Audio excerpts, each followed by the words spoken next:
एक विद्यार्थी बातें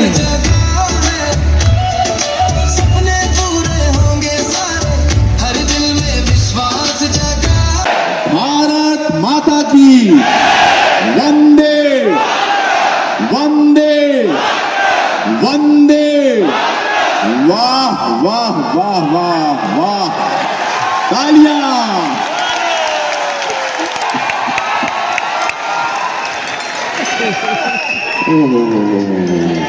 क्या बात है, बहुत अच्छा, बहुत अच्छे। एक तो क्या बात, जो भी बोल रहे हो अच्छा बोल रहे हो। मैं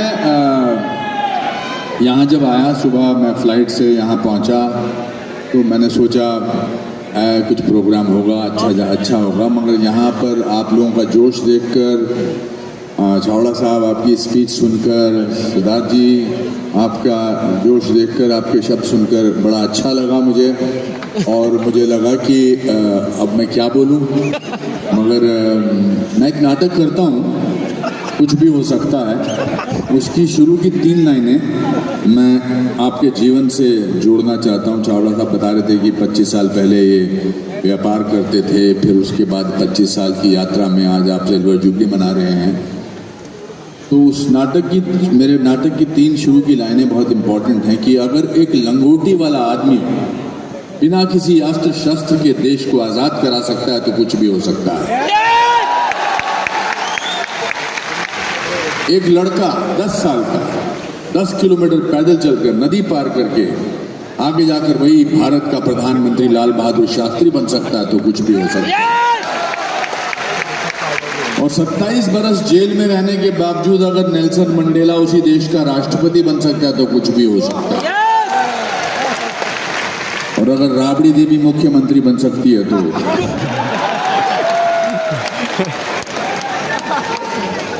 कहने का तात्पर्य यह है,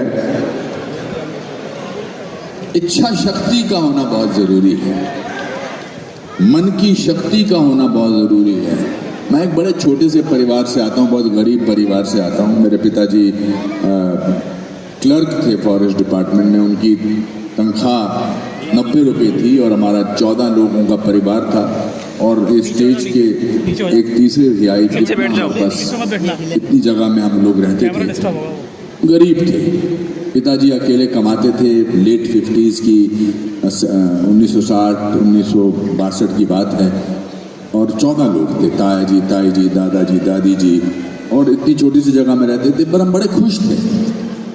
तो मैंने एक दिन दादाजी से पूछा कि दादाजी, हम इतने गरीब हैं तो इतने खुश क्यों हैं? तो उन्होंने बड़ी कमाल की बात की। उन्होंने कहा, बेटा, इंसान जब बहुत गरीब होता है तो सबसे सस्ती चीज खुशी होती है। तो मेरे मन से गरीबी का डर निकल गया कि ठीक है, गरीब होना तो कोई बड़ी बात नहीं है। दूसरी बात जो मेरे मन में हमेशा थी कि मैं पढ़ाई में अच्छा नहीं था। ये बात सुनकर आपको थोड़ा सा अजीब लग रहा होगा कि पढ़ाई में अच्छा नहीं तो ऐसा कैसे बन गया। तो मेरे कभी जिंदगी में स्कूल में 38% से ज्यादा मार्क्स नहीं है। इस पे ताली मारने की तो कोई बात ही नहीं बनती।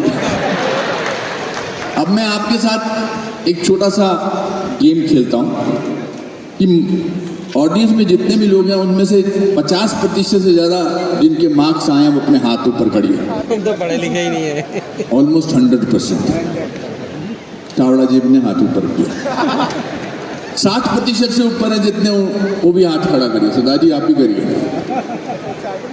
ओहो, ऑलमोस्ट 70%। चलो आगे चलते हैं थोड़ा सा। 70% से जितने मार्क्स आए हाथ ऊपर करिए। फिर भी आप नीचे बैठे, मैं यहाँ खड़ा हूं।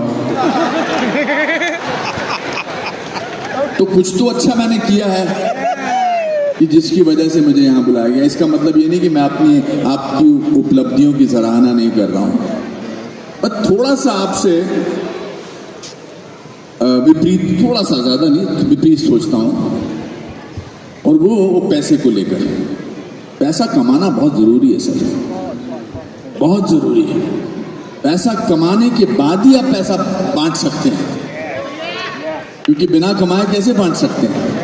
पैसा होगा तो अच्छे विचार आएंगे, एक अच्छा करने का दिल करेगा, मंदिर बनाने का दिल करेगा, इतना भव्य प्रोग्राम करने का दिल करेगा। तो आपकी बात और मेरी बात ऑलमोस्ट सेम है। तो मैं जब मुंबई गया था आज से 45 साल पहले, हालांकि मैं नेशनल स्कूल ऑफ ड्रामा का गोल्ड मेडलिस्ट था, लेकिन रहने को जगह नहीं थी मेरे पास। मैंने बहुत सारी रातें रेलवे स्टेशन पर गुजारी, एक बेंच के ऊपर। और ये सच बात है, मैं इसलिए कह रहा हूं ताकि आप लोग सपने देखना ना बंद करें। आप लोग छाबड़ा साहब की तरह ऐसी जिंदगी के बारे में सोचें कि आप में से भी बहुत सारे लोग अनुपम खेर बन सकते हैं, छाबड़ा साहब बन सकते हैं।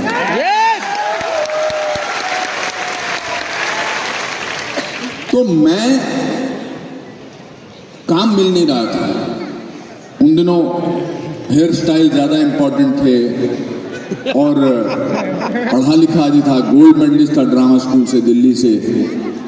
तो एक दिन जब मैं रेलवे स्टेशन के बेंच पे बैठा था तो 1:40 पर आखिरी ट्रेन जाती थी और 4:40 पर सुबह पहली ट्रेन शुरू होती थी।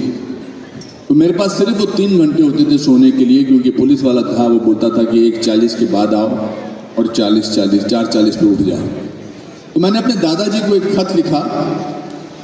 मैंने लिखा, मैं क्या कर रहा हूँ यहाँ पर इस मुंबई नगरी में काम की तलाश में, मेरे पास रहने को जगह नहीं है, मैं रेलवे प्लेटफॉर्म पे सोता हूँ, पढ़ा लिखा आदमी हूँ, मेरी बेइज्जती होती है, मुझे कोई प्रोत्साहन देने वाला नहीं है। मैं ये शहर छोड़ के वापस जाना चाहता हूँ, शिमला, दिल्ली, लखनऊ, कहीं जगह जाना चाहता हूँ, मैं यहाँ नहीं रुकना चाहता। दादाजी ने उस चिट्ठी के जवाब में एक चिट्ठी लिखी मेरे दोस्त के एड्रेस पर। उसमें एक लाइन थी जो बड़ी जिंदगी में मुझे बहुत काम आई। उन्होंने लिखा कि बेटा, तूने बहुत मेहनत की है, तेरे माँ बाप ने बर्तन बेचे हैं, घड़ी बेची है, जवाहरात बेचे हैं तुझे पढ़ाने के लिए, तूने गोल्ड मेडल हासिल किया है और तू पिछले 1.5 साल से मुंबई में रह रहा है। थोड़ी देर और रुक जा और याद रख, भीगा हुआ आदमी बारिश से नहीं डरता।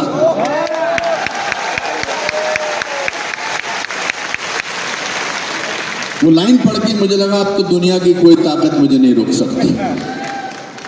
फिर मैंने मेहनत की और इन पिछले 41 साल हो गए मुझे फिल्मों में आए हुए।